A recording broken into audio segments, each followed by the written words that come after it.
I was a little surprised to hear about Byron Leftwich, if only because I kind of thought the Seahawks had zeroed in on Clint Kubiak. But tell me a bit about Byron and his time with Tampa Bay. What stood out to you? Well, they won a Super Bowl, and they had offenses that averaged about 30 points a game.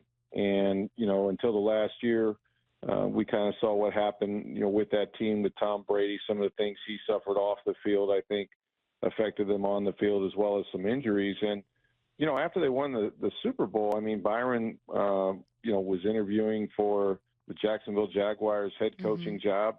And then, one down year, and he disappears off the grid. Now, that wasn't by his choice. I've talked to Byron.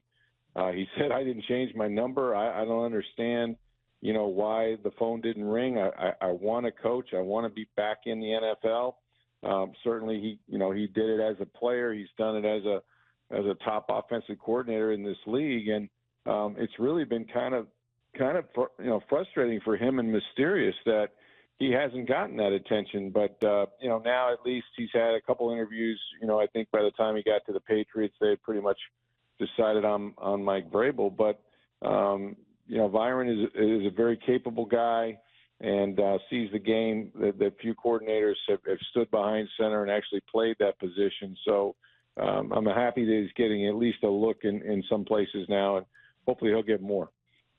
I was surprised when I saw his name pop up for the Seahawks just because of the style of offense he had with Tampa. I understand the run game wasn't great. You got Tom Brady over there. You're leading the league when it comes to, or close to the league when it comes to attempts, throwing the football. And I know that Mike McDonald wants to kind of run the rock. How would you say that he called a game according to what he had as far as Tom Brady, or do you think that Byron Leftwich is a pass-first type of guy?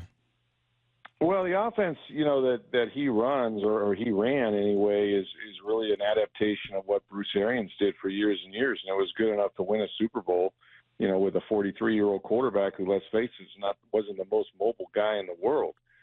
They started that Super Bowl season 7-5.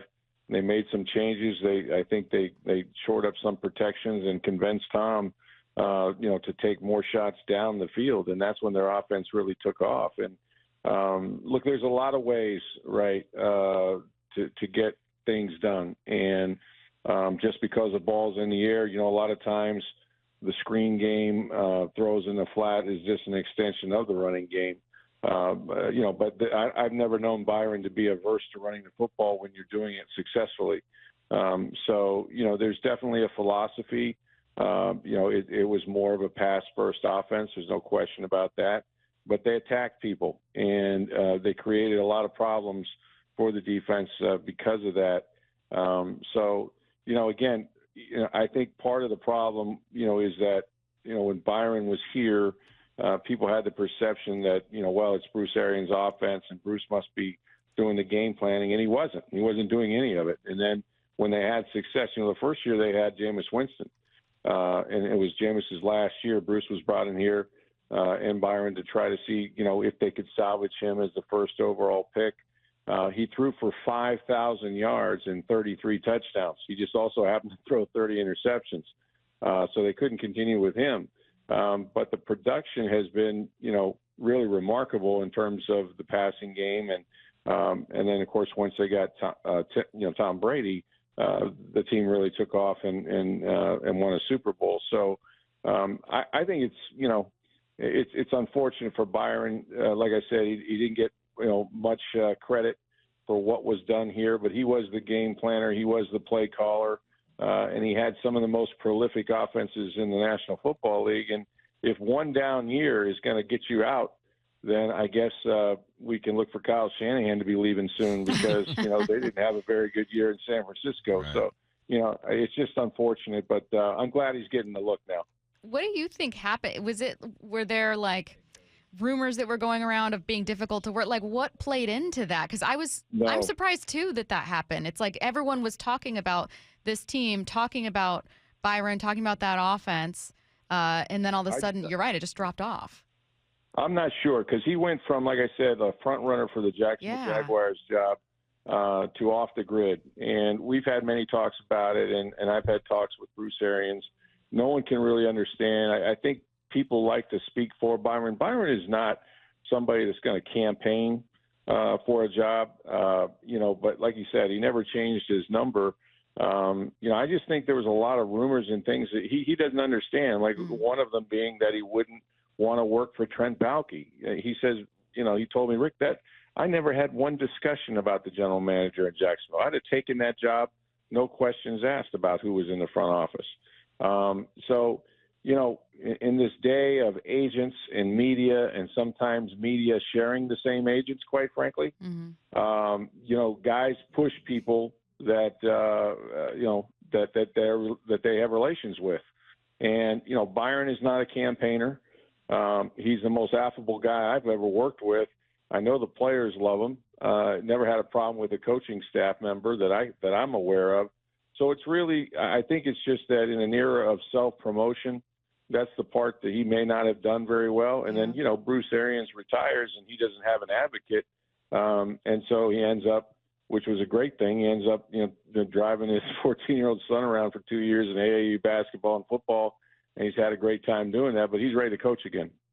Man, that's so tough because this, the era we're living in is the look at me type of era, Absolutely. And if that's just not in you, it's seen not even as a weakness, but you kind of get lost. But when it comes down to it, when you are a coach, you are an OC, that's the type of dude you want in your building. So it's unfortunate that he hasn't gotten these looks, and I'm glad that his name's in the rotation now. He got to work with Tom Brady, right? The greatest of all time.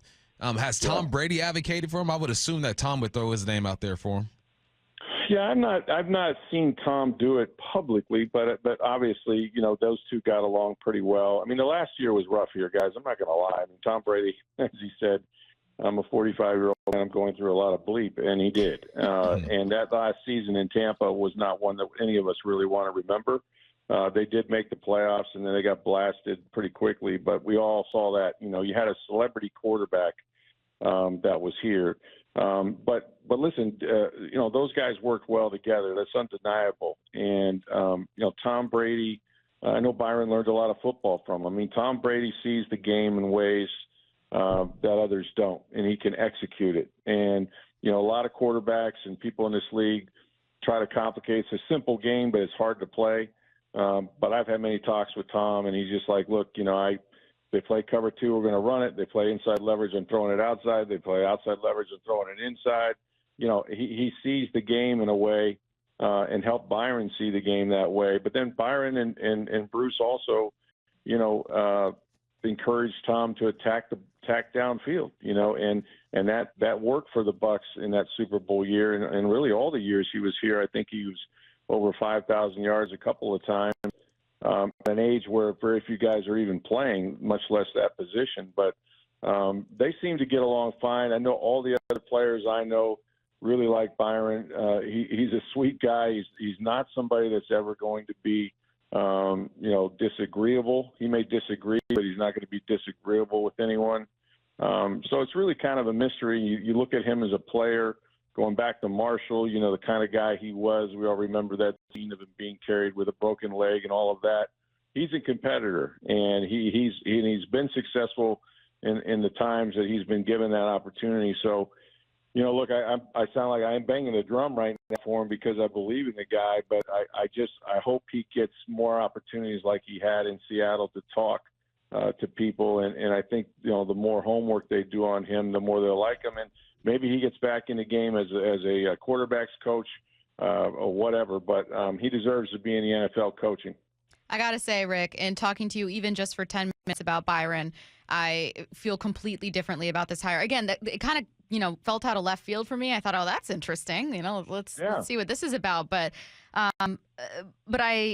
it is clear that you have a ton of respect for him and that there were some major question marks about what the heck happened when he seemed like such a candidate and then wasn't. And I think you're right. It's like the thing we all hate about the politics of sports. And as Bump said, the kind of look at me thing that he just doesn't have. Ironically, it's what so many people would respect about someone that they wouldn't have that, but it ended up hurting him. So really good stuff, Rick. We appreciate your time. Thank you so much. No problem. Take care. That's interesting. Yeah.